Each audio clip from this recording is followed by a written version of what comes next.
You're not stuck because you don't know what to do. You know exactly what to do. We all do. I believe you're stuck because you're waiting for permission. You're waiting for somebody to tap you on the shoulder and say, yes, you, go ahead. You're allowed to do that. And I'm going to save you decades right now. And just so you know, that person is never going to come. That person is never going to come to give you permission. The permission that you've been waiting for, it's yours. It's yours to give. It always was. And I learned this the hard way. I waited a long time. I was so good at waiting. I thought that's what I was supposed to do, right? I waited to be chosen for the role, chosen for the credit, chosen by the people whose approval I thought I needed. I tried so hard to always have people choose me. But the only person who could actually choose me was me.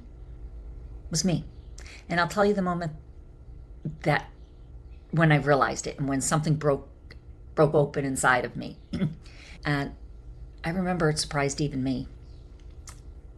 I had a coach a while back who had suggested that I sit down and I write a letter to my inner child. We all have that inner child. And some of us have multiple ages of that little child. For me, it was that 7-8-year-old little child. And it was the little girl I used to be. The little girl who I left behind when I left home at 16.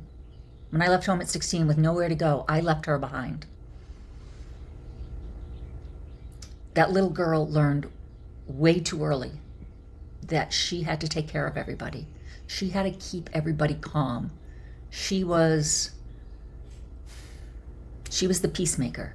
She was the fixer. She learned that the only way to stay safe was to keep everybody else happy. And in that letter, I told her something nobody had ever told her. I told her she did not have to stay in that house anymore. I told her she didn't have to take care of me anymore. That I would take care of her now. It was her turn. It was her turn to rest.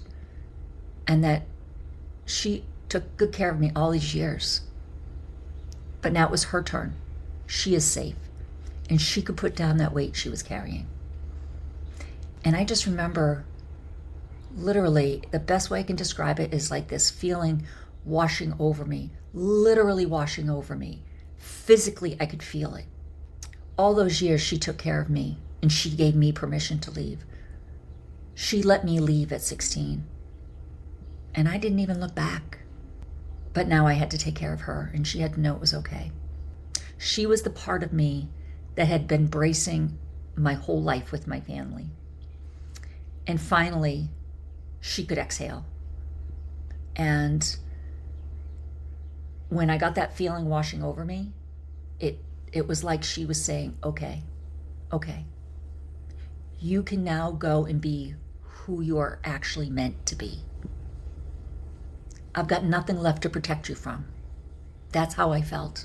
She had done her job. And here's why I'm telling you this, because it's not about me. I truly believe we all have a version of an inner child in each one of us. You have a version of you just like that. A younger you who learned somewhere along the line that they had to wait. They had to wait to be picked. They had to wait to be allowed to do things. They had to wait until they were sure nobody would be upset. And sometimes I think that little one is still waiting, running our whole lives from the back seat. And I think most of us don't even know it. I know I didn't. But that was a turning point for me. And since then, I have just learned as clear as day, you do not need to wait to be chosen. You can choose yourself today. You can give yourself the permission you've been waiting decades for. Waiting decades for somebody else to give you that permission. And here's the part that I feel is almost magical, right? The minute you do that, the minute you stop performing and you start actually living as yourself, you become that mirror I always talk about. You become the mirror for everybody around you, because most people are just waiting for permission too. And when they see you do it, something in them goes, hey, wait a minute. She did it. Maybe I'm allowed to do it too. You kind of free people. You free people. You let that inner child rest. Just by being free yourself. You never know who's watching you, and then deciding maybe they're allowed to be themselves as well.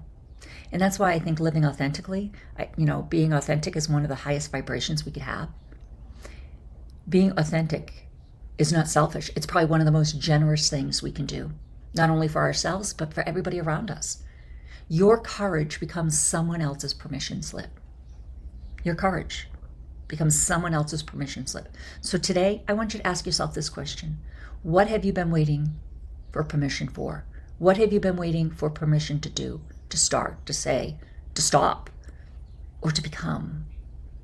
Or as I recently heard, maybe we just need to stop and start unbecoming all those things we thought we were supposed to be and start being who we're actually meant to be.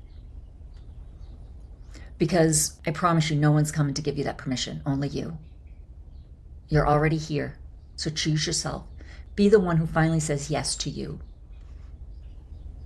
Say yes to you today. Start today. If this landed for you, write it down in the comments. Let me know. 2 more days after today, right? 2 more days until I turn 60. So 2 more videos to come out, folks. Remember how much you matter. You do. I love you guys. I love you. And as I like to say to my daughters, I love you more. I'll talk to you tomorrow.